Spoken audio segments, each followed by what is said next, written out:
13일 금요일 우리 장 이제 막 마무리가 될 것 같네요. 13일의 금요일이 다음 주인데 일주일 당겨서 온갖 괴소문이 퍼졌던 하루가 아니었나 생각이 듭니다.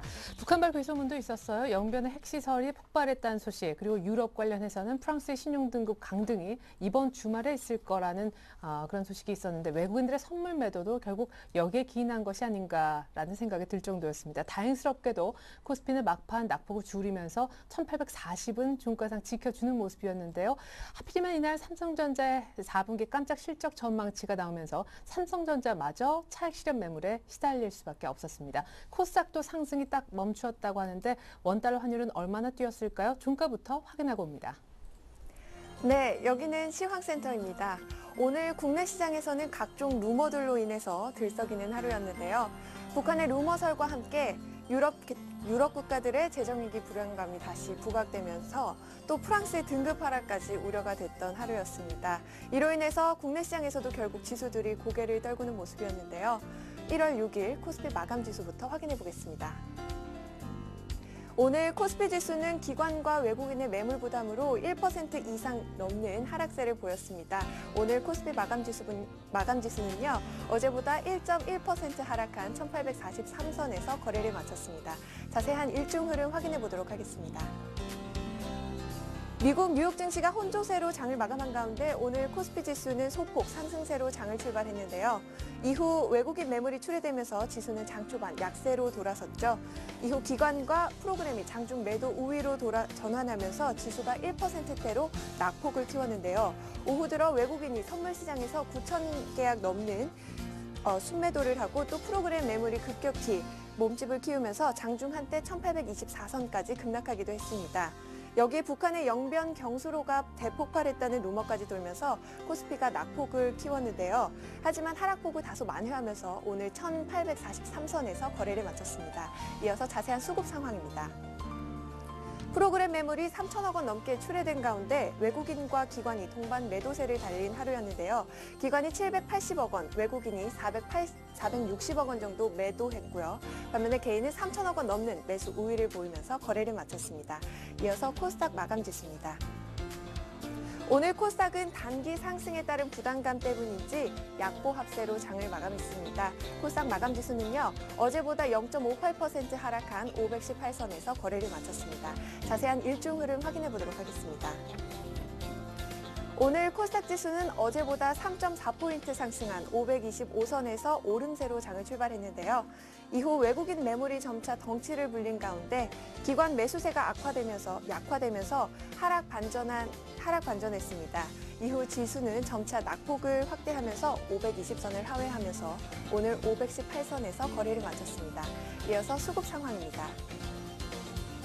장 초반 매수 우위로 돌아선 개인은 204억 원 오늘 매수 우위를 보였습니다. 기관도 96억 원 정도 매수 우위를 보이면서 거래를 마쳤고요. 반면에 외국인은 158억 원 매도했네요. 이어서 환율 흐름입니다. 환율은 유럽 우려가 재차 고개를 들면서 오늘 상승 출발했습니다. 어제보다 2원 30전 오른 1,155원에서 거래를 시작했는데요. 유로화가 급락하고 또 코스피가 하락 반전하면서 꾸준히 상승세를 유지했죠. 오후 한때 북한의 루머설까지 돌면서 1,160원 선을 터치하는 듯 보였는데요. 그 흐름을 이어갔습니다. 오늘 환율은요, 어제보다 10원 20전 상승한 1,162원에서 거래를 마쳤습니다. 이어서 코스피 시가총액 상위 종목 살펴보도록 하겠습니다. 오늘 대부분의 업종이 하락한 가운데 의약품과 종이 목재 업종이 유일하게 강세를 보인 하루였습니다. 삼성전자는 시장 기대치에 부합하는 호실적에도 불구하고 약세를 보였는데요. 오늘 104만 원에 거래를 마쳤습니다. 기아차도 2% 이상 하락했습니다. 66,900원에, LG화학도 2.41% 하락했네요. 32만 3,500원에 거래를 마쳤습니다. 은행업종도 8거래일째 하락세를 보였습니다. 신한지주가 1.37% 하락하면서 39,650원에 거래를 마쳤습니다. 하이닉스는 반면에 7거래일째 상승 행진을 이어갔는데요. 외국인과 기관의 매수세가 유입되면서 오늘 24,400원에 거래를 마쳤습니다. KB금융도 1.63% 하락했습니다. 36,200원에 거래를 마쳤고요. KT엔진은 3.37% 하락하면서 84,000원에 거래를 마쳤습니다. 이어서 코스닥 시가총액 상위 종목 살펴보도록 하겠습니다. 셀트리온이 오늘 2% 급락했습니다. 34,500원에 거래를 마쳤고요. 다음 역시 3% 가까이 급락했네요. 12만 2천 원에 거래를 마쳤습니다. 반면에 안철수 연구소는 1.29% 상승하면서 15만 7천 원에 거래를 마쳤습니다. 메디포스트가 0.46% 강보합권에서 17만 3,800원에 거래를 마쳤습니다. SK브로드밴드는 2% 가까이 하락하면서 3,345원에 거래를 마쳤고요. 3S는 1% 이상 상승했네요. 24,050원에 거래를 마쳤습니다. 네오이즈 게임즈는 4% 가까이 하락했습니다. 오늘 42,500원에 거래를 마쳤고요. OCI 머티리얼즈는 0.97% 상승하면서 83,300원에 거래를 마쳤습니다. 지금까지 시황센터에서 김혜선이었습니다. 네, 온갖 루머가 돌자 지금 당국은 시세 조정 가능성이 있는지 여부를 조사하겠다고 얘기를 한 모양입니다. 어쨌거나 20포인트가량 정도 낙폭이 있으면서 끝이 났는데요. 안타까운 부분은 코스닥까지 같이 눌렸다는 거겠죠. 여의도 한번 가볼까요? 현대증권의 배성영 수석연구원 만나봅니다. 안녕하세요. 네, 안녕하세요. 그래도 루머발 낙폭은 막판에 조금은 줄이면서 끝나지 않았나 싶은데 120일 이동평균선은 끝끝내 숙제로 남았네요. 예, 그렇습니다. 일단 장중에 나온 북한 경수로 폭발 관련 루머에 대한 부분들은 어느 정도 시장이 장 막판에 기관 매수세가 이어지면서 낙폭을 줄이면서 마감했다라고 평가를 해볼 수가 있겠고요. 오늘 역시 이제 삼성전자가 실적을 발표했습니다. 역시 4분기 실적이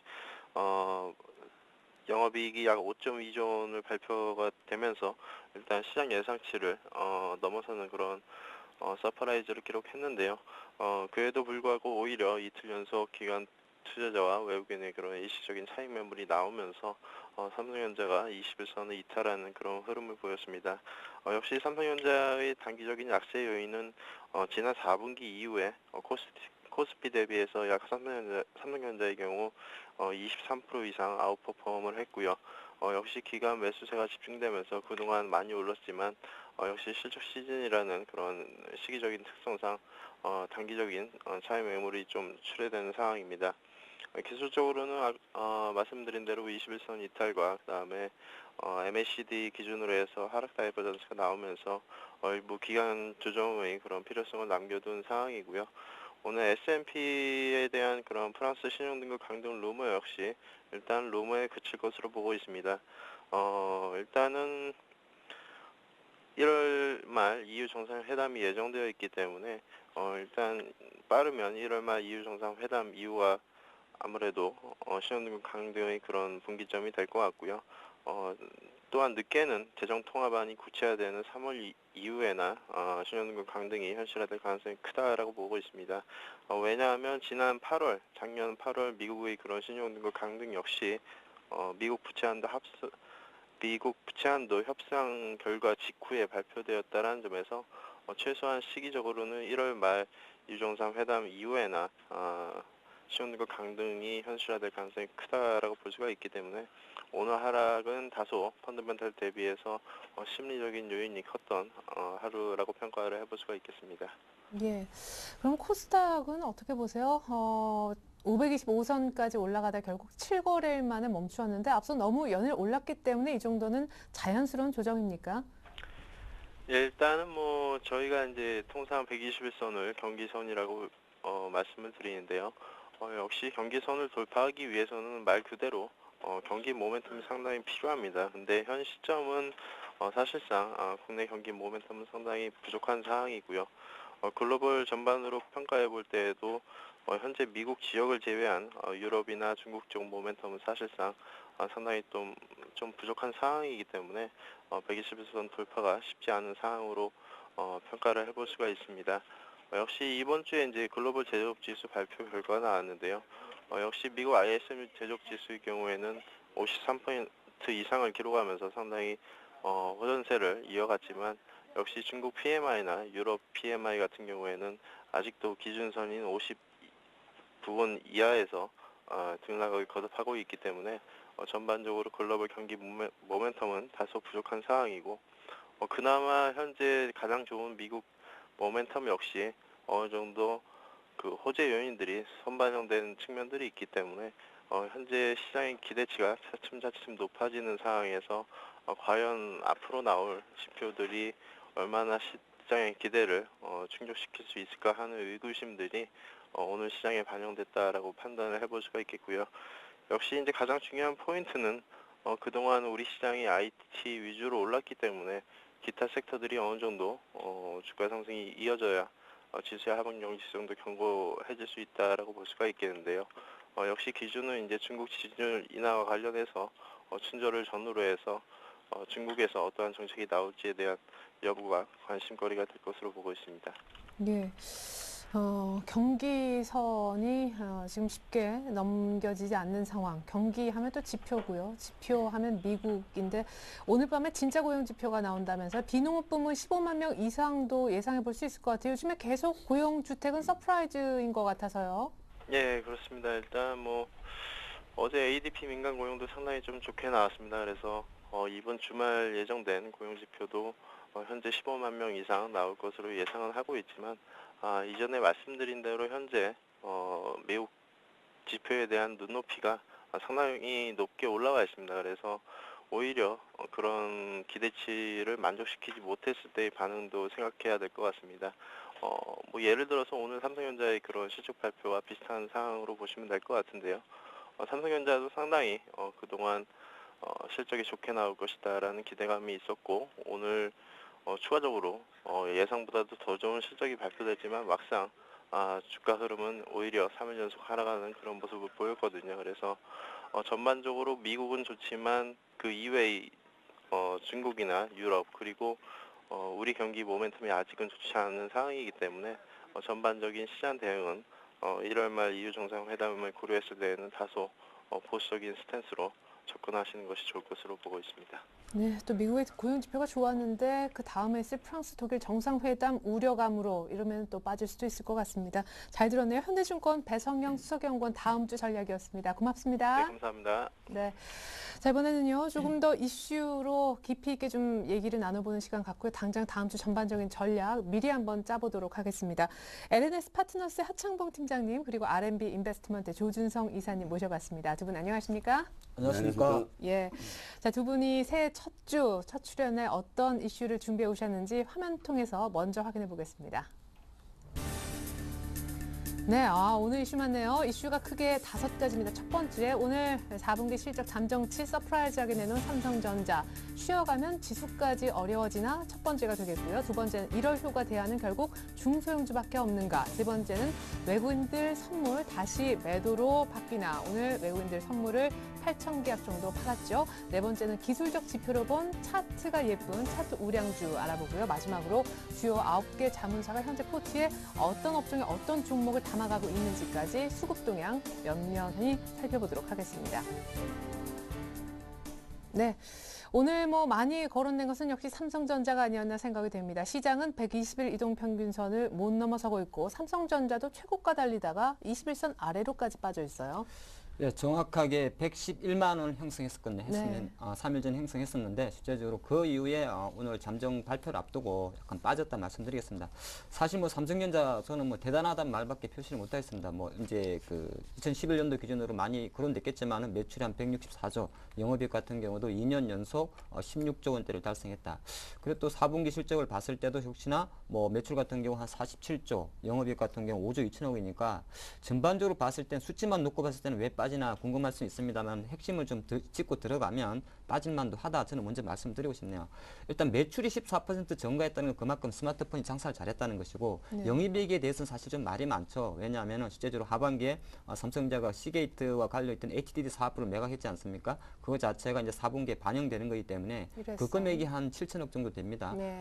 그런 것 좀 감안했을 때는 영업이익 측면은 22% 증가한 것이 좀 과하다 말씀드리겠고, 근데 전반적으로 봤을 때는 그래도 매출이 증가했기 때문에 역시나 스마트폰 시장에서 최강자 위치는 가고 있다 그런 말씀드리겠습니다. 그래서 오늘 좀 빠졌는데 아마 보통 삼성전자는 항상 보면 어떤 실적 시즌 피크를 해가지고 주가가 약간 단기 변곡에 가는 영향이 좀 많았습니다. 네. 안 좋다 그랬을 때는 바닥이 많았고요. 좋다 그랬을 때 좀 고점이 많았는데 지금 같은 경우 실제적으로 기관 같은 경우는 제가 데이터를 좀 뽑아봤더니 1월 4일 날 기관 쪽에서 먼저 46,000주를 팔았고 네. 어저께는 외국인이 한 11만 주, 그리고 오늘 같은 경우는 외국인이 한 9만 9천 주, 그리고 기타 법인에서 32,000주 정도를 매도를 했다 이런 말씀드리겠습니다. 그러니까 워낙 대표적인 종목이기 때문에 어느 정도 5조 원 이상 나올 거라는 것은 시장에 좀 반영이 됐었다. 그런 측면에서 삼성전자는 약간 조정을 받았는데 뭐 삼성 이야기 잠깐 하면 삼성전자 같은 경우는 제 개인적인 표입니다만은 여기서 바로 반등하기는 조금 어려울 것 같다는 생각을 하기 때문에 다시 한번 뭐 단순한 우리가 심리적 지지선이라 할 수 있는 100만 원이 지지하고 지지 안 하고 보다도 먼저 수급을 저는 먼저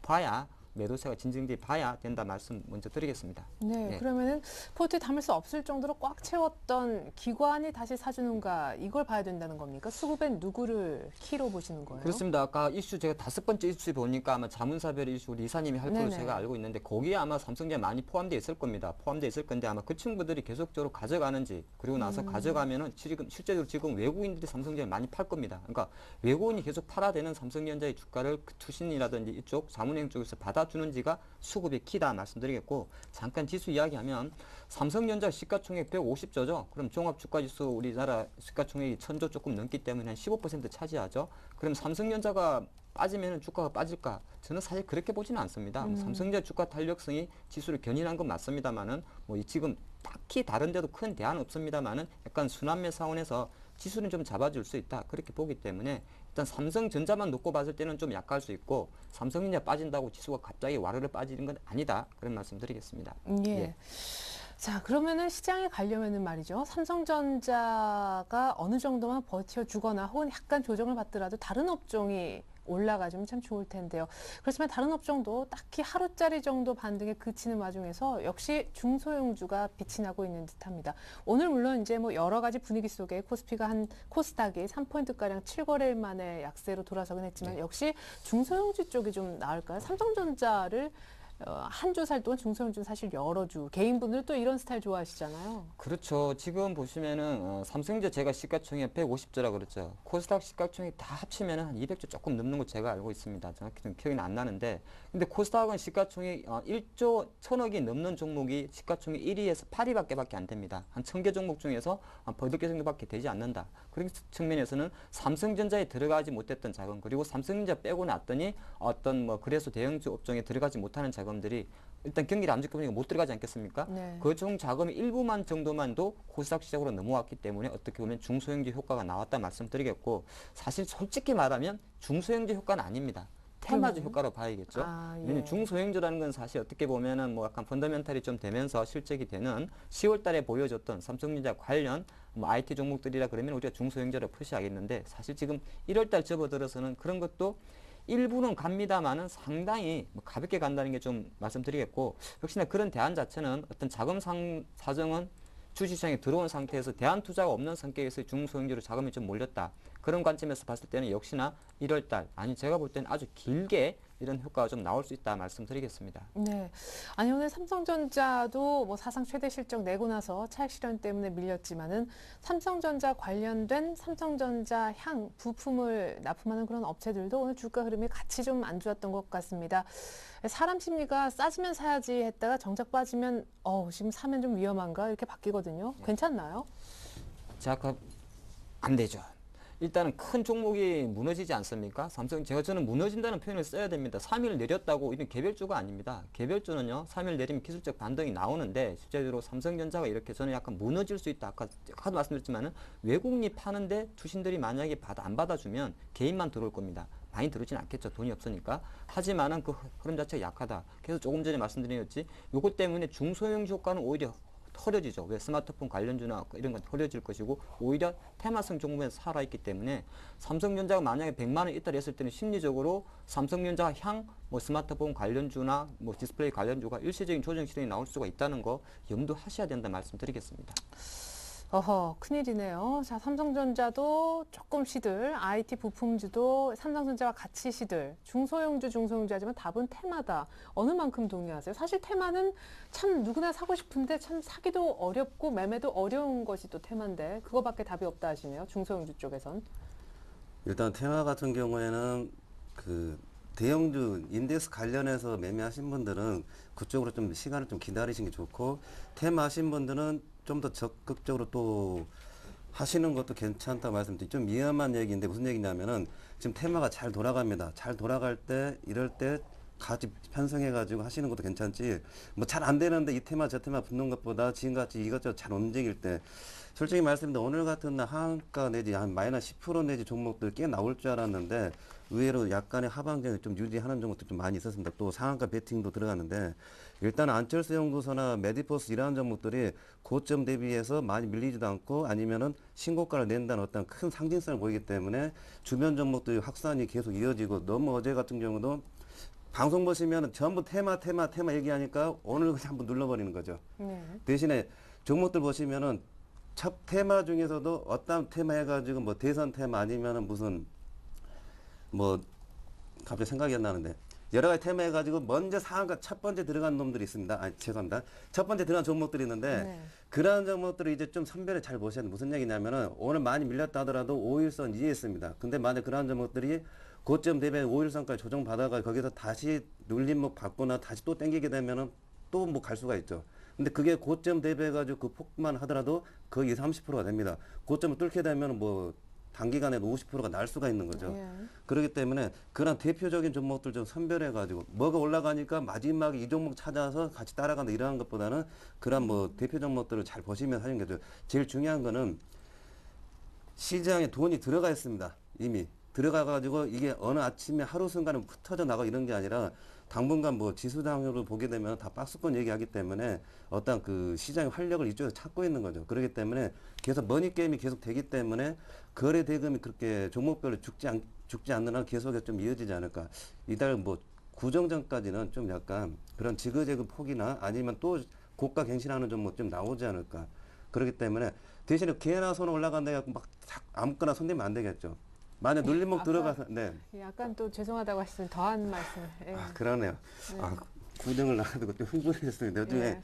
종목들이 너무 그냥 말도 안 되게 올라가고 어제 같은 경우 동원수당 같은 경우는 AI 해갔다가 아니다 해가지고 바로 빠진 이렇게 뭐 어처구니 없는 이 굉장히 많이 있습니다. 그래서 테마에서도 첫 번째로 먼저 상한가 베팅 들어가는 것들 눌림목 받고 먼저 들어간 종목들이 힘이 있다는 거 그런 종목들 위주로 잘 하시는 것도 괜찮지 않을까 말씀을 드리겠습니다. 아니 그러면 결론은 뭐 비슷하네요. 역시 테마가 매매해서 수익률 나는 거에는 공감한다. 돈이 거기 있으니까. 근데 대표주 1등주만 보는데 5일선 정도 눌리면 사자. 그럼 5일선에 안 눌리면은 못 사네요. 근데 주가 급등 사유 없다는데 연일 급등하니까요. 그럼 못 사네요. 안 눌리면은. 일단 비트컴퓨터 예를 들면은 비트컴퓨터요. 네, 사장님께서 자기 회사 주식 사지 말라고 했습니다. 오죽하면 사지 말라고 일단 개인 투자가들을 보호하기 위해서 이제 말씀을 드렸는데 일단 투자가 거기 대주주는 대주주고 우리 개인 투자가는 또 개인 투자가고 시장의 메커니즘도 다른 거죠. 실제적으로 게임을 하는 쪽은 다릅니다. 사장님이 대주주가 게임을 하는 건 아니죠. 이제 그러한 경우는 뭐 옛날에 작전할 때나 회사를 살리기 위해서 뭐 징작 게임 한다든지 이럴 때는 좀 다르겠지만 지금은 회사와 다르게 시세가 지금 세상이 그렇게 만들고 있습니다. 그렇기 때문에 이게 갑자기 들어왔다 갑자기 죽는 그런 게임이 아니기 때문에 좀 약간 계속해서 눈여겨볼 필요가 있지 않나. 그래서 제가 특별하게 테마를 좋아하시는 분들은 좀 활발하게 하시고 대신에 손절면 어떤 리스크를 많이 머릿속 고민을 좀 많이 하셔야 됩니다. 내가 여기 들어갔는데 시세에 그냥 흔들려가지고 매매하시는 게 아니라 이 가격 들어가서 손절면 얼마 대신에 내가 10개 정도 찍어가지고 10번 횟수를 해가지고 10번 들어가서 어떻게 손절하고 어떻게 이익폭을 잡으면서 어떤 통계를 좀 내보십시오. 나름대로. 그러면서 종목들로 접근하시면 좀 약간 침착하게 좀 접근할 수 있지 않을까 그 말씀을 드리겠습니다. 비트컴퓨터는 7거래일 연속 앞서서 상한가를 쳤네요. 자, 이번엔 세 번째 이슈 한번 보겠습니다. 외국인 선물 다시 매도로 완전히 방향 바꾸나. 일단 외국인들 뭐 한 8천 계약 조금 못되게 판 것 같은데 지수 선물이 242장 중에 깨지기도 했어요. 오늘 루머 영향이 좀 있지 않을까요?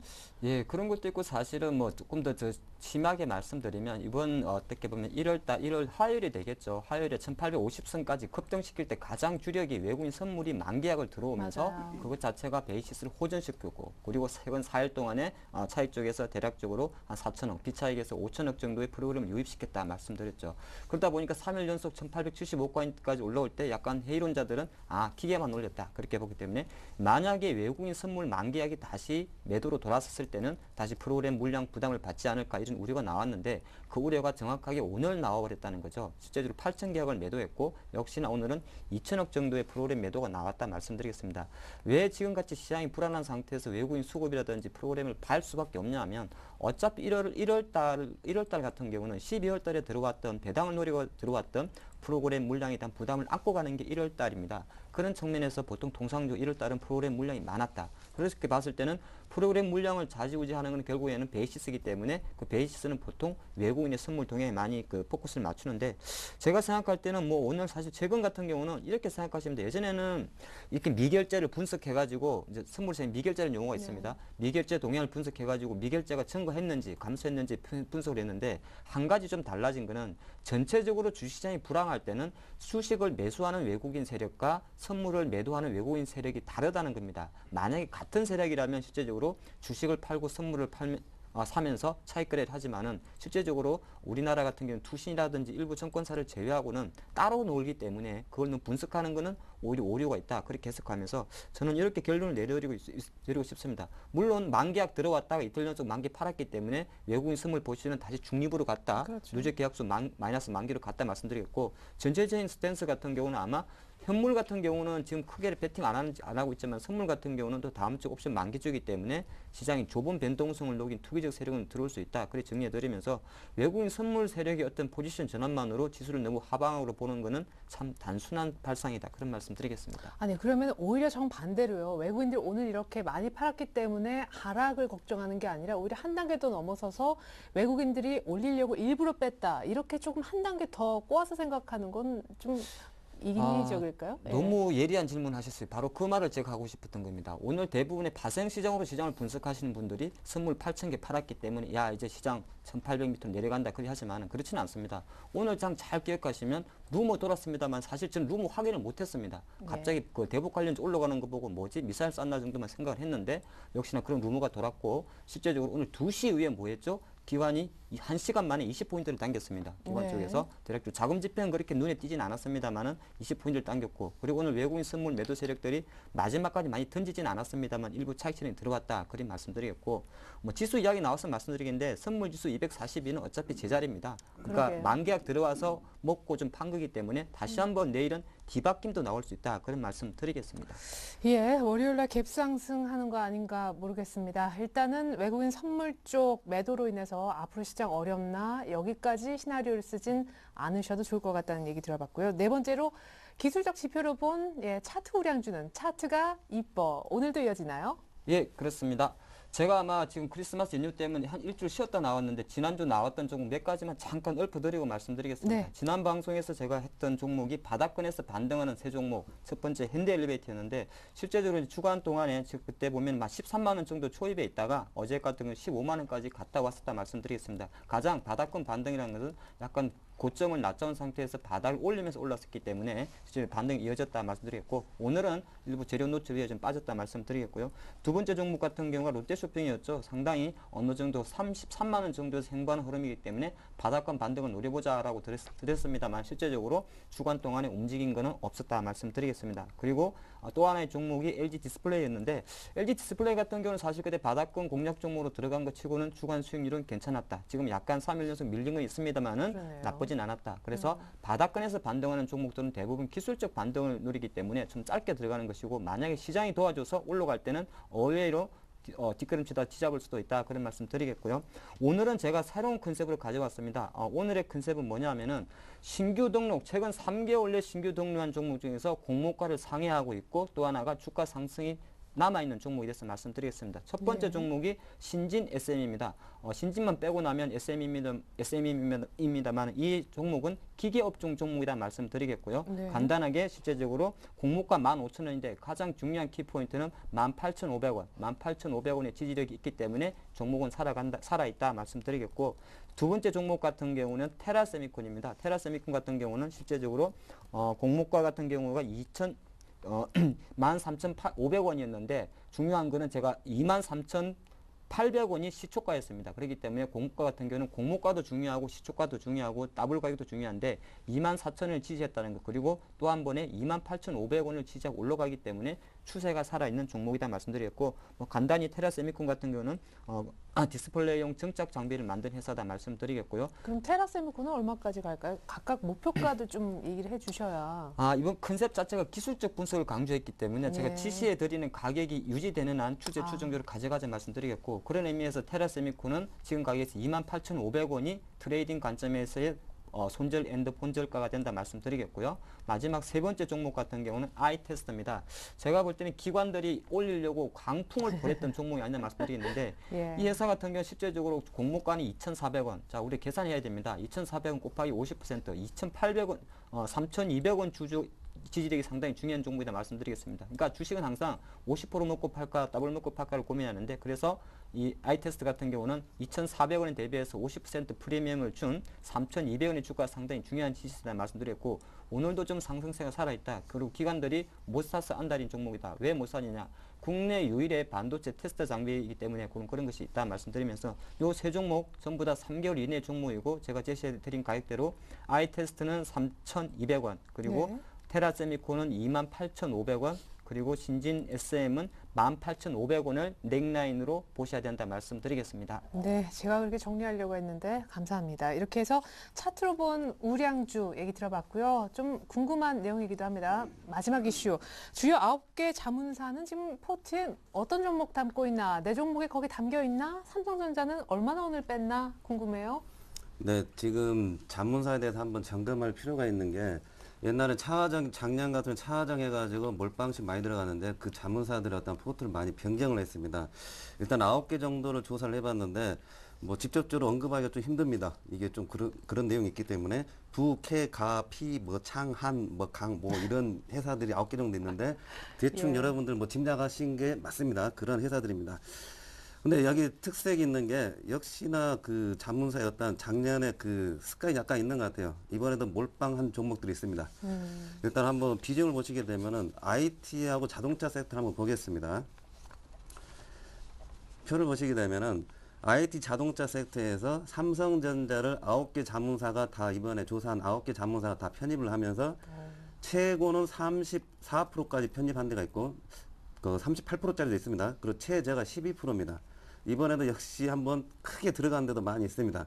그 다음에 네 번째로 이제 9개에서 네 번째로 이제 네 군데가 편입한 데가 하이닉스 16%에서 적은 데는 2.1% 편입을 했고, 세 군데가 편입한 데가 그다음에 삼성전기인데 4.9, 4.0 일반적인 포트를 이제 형성하고 있죠. 그 아래는 그다음에 삼성 SDI가 두 군데, LG 디스플레이, 뭐 LG전자는 LG 디스플레이 굉장히 좋아하는 그 펀드도 있는 것 같아요. 굉장히 강하게 들어갔고, 그다음 자동차 섹터 보시게 되면은 의외로 현대모비스가 네 군데가 편입을 좀 약간 손을 한 것 같습니다. 7.2에서 3.0 정도. 그다음 현대차나 기아차 같은 경우는 9군데에서 이제 세 군데가 편입을 했는데, 비중은 뭐 적은 편 아니죠. 의외로 기아차를 더 강하게 비중을 8.8% 좀 강하게 매수한 데도 있는데, 일단 IT 자동차 섹터에 있어가지고 최근에 자동차가 거기 올라가긴 올라왔지만, 일단 전자 IT를 해가지고 이번에도 어떤 그 IT 바람에 먼저 선두 역할에 있어서는 그 자문사 쪽이 먼저 바람을 좀 일으켰죠. 근데 문제점이 있습니다.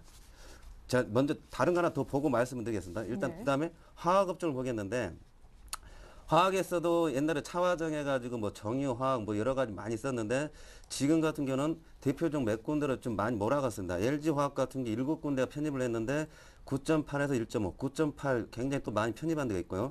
그 다음에 네 군데가 호남속입니다. 11% 편입한 데가 있고, 적게는 2.4.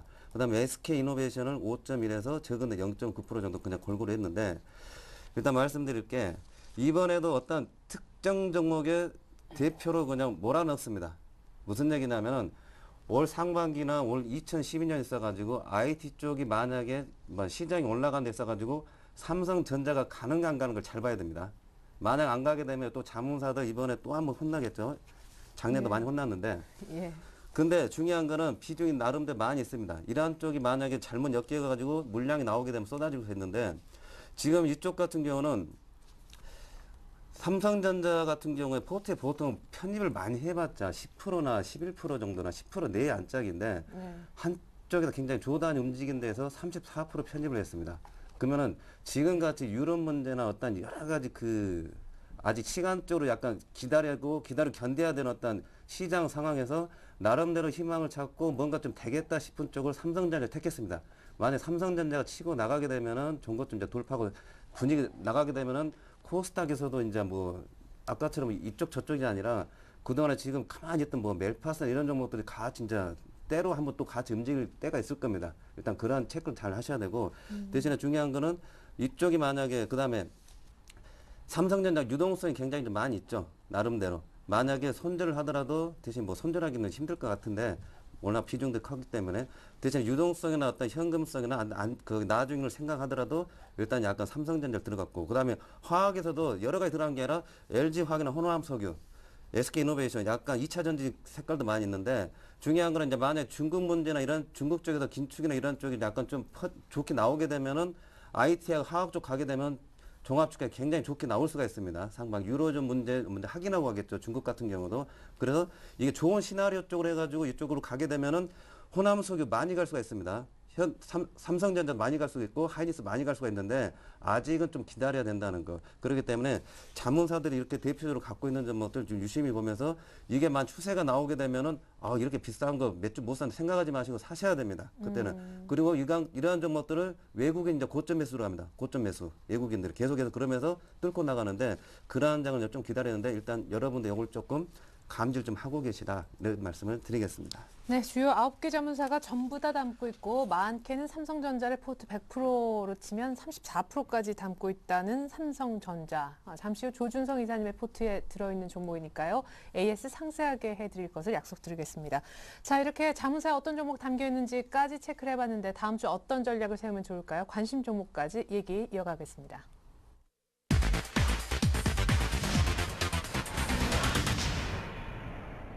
먼저 하 팀장님의 전략 궁금한데요. 삼성전자가 조용하다면 업종별 순환매가 돌아줄까요? 일단은 먼저 돌아주기를 일단 기대한다 말씀드리겠고 약간 대해외 이야기부터 잠깐 같이 말씀드리면 요새는 보면 확실히 유럽이 사고 치면 미국이 막아주는 그런 수습하고, 정세 네. 같습니다. 유럽 지금 크게 두 가지죠. 또 상방이 줄어들어서는 유럽은행들의 자본 확충 문제 때문에 이번 주는 좀 조정이었다. 대표적으로 이탈리아 쪽에서 그런 얘기 했었죠. 그리고 또 오늘 장중에 나왔던 루머처럼 프랑스 신용 강등이라든지 즉 신용 등 강등 우리는 계속적으로 좀 투자 심리를 대형주 또는 큰 자금을 계속적으로 이렇게 푸싱하기는 좀 어려운 제약 요인이지 않을까 말씀드렸고 사실 지금 시장에서는 뭐 저도 준비해 왔습니다. 춘절 설날이죠. 설날 앞두고 중국의 어떤 긴축 완화 기대감이 약간 선제적으로 나올 수 있지 않을까. 그러니까 설 전에 먼저 중국에서 때려주지 않을까 그런 기대감이 좀 살아있기 때문에 조금 기대해보자. 그래서 뭐 이걸 때는 이는 나와봐야 되기 때문에 만약 서프라이즈로 나올 때는 시장에 조금 큰 역할을 할 수 있다 그렇게 말씀드리겠고 또 한편으로는 역시나 IT가 조정을 받았죠. 삼성전자.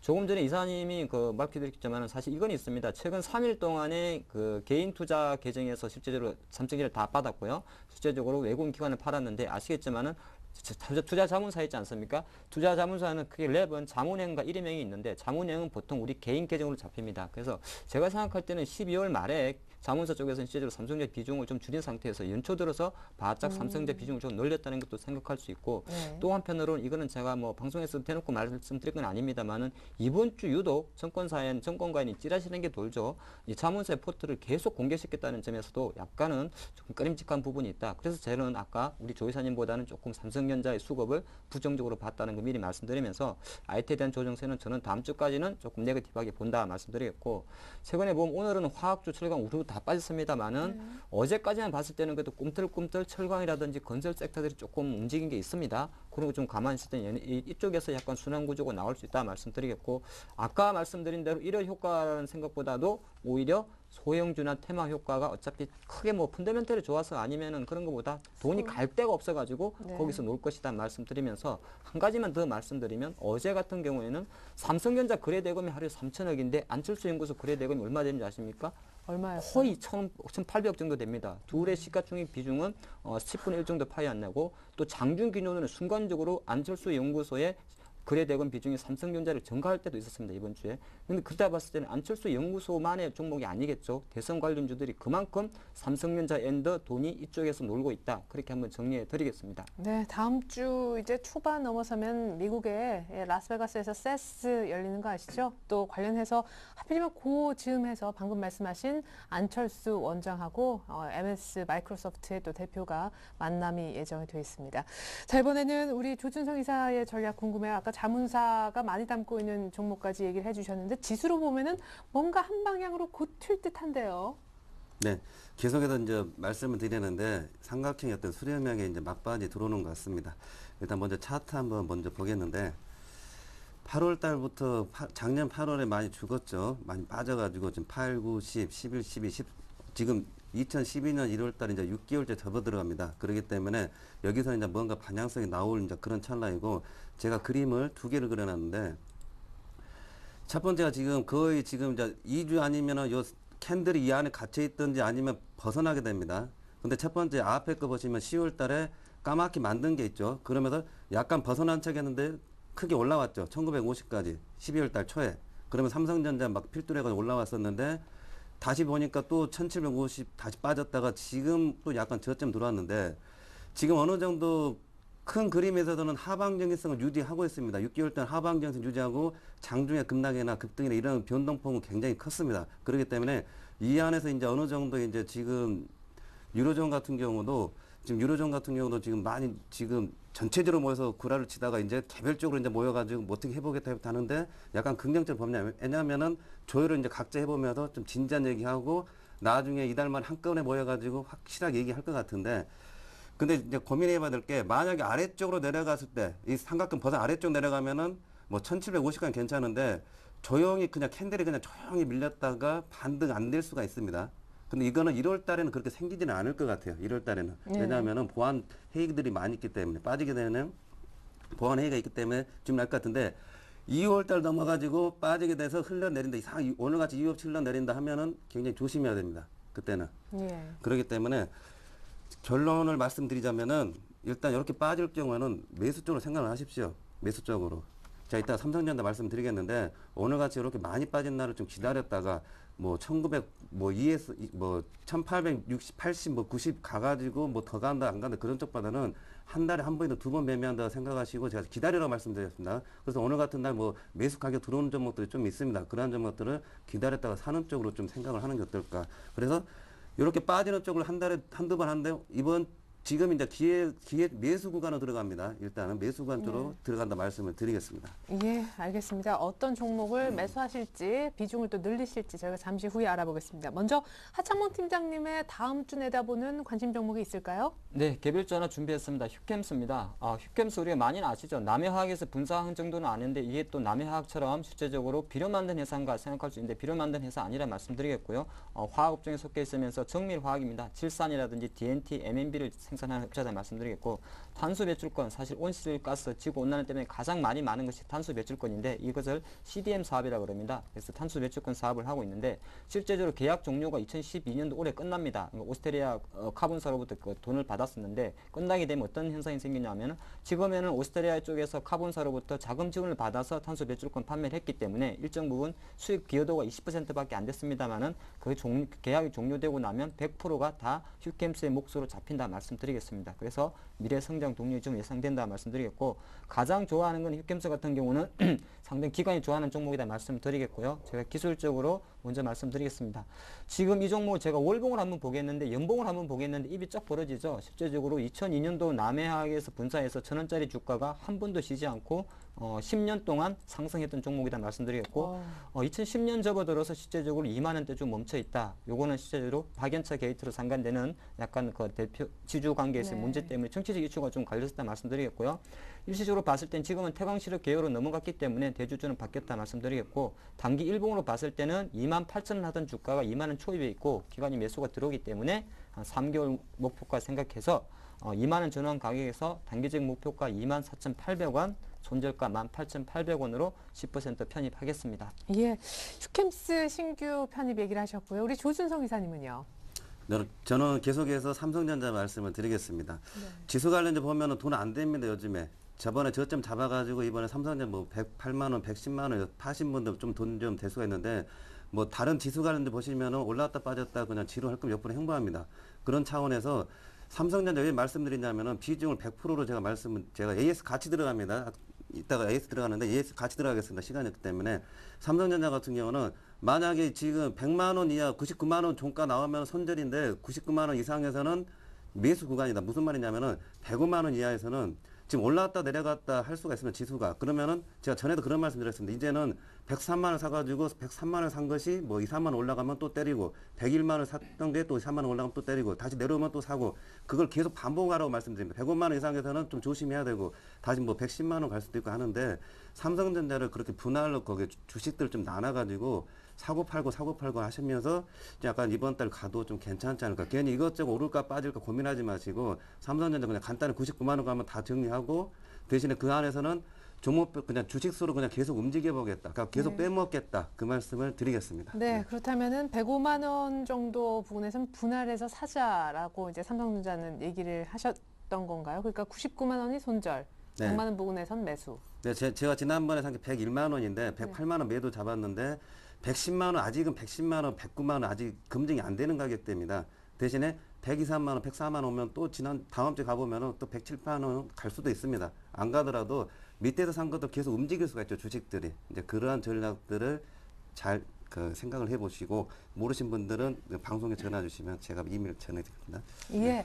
자, 삼성전자 샀다 팔았다로 이익을 늘려보자는 조준성 이사의 전략이었고요. 이번엔 하 팀장님 기존포트 보겠습니다. 종목이 한 4-5가지 됐을 텐데 무학과 애경유화, 대원미디어, LS 산정 각 20%였네요.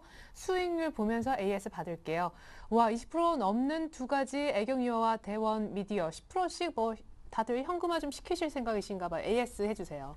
예, 지난주 추천했던 LS 산전부터 먼저 살펴보겠습니다. LS 산전 같은 경우는 올해 뭐 전력망 관련해서 스마트 그리드 관련주라 말씀드리는데 조금 지수 대비해서는 천천히 올라갑니다만은 기관들이 계속적으로 러브콜을 보내고 있다는 관점에서는 보유 의견 계속 그대로 드리겠다 말씀드리겠고 두 번째 종목 같은 경우가 대원미디어죠.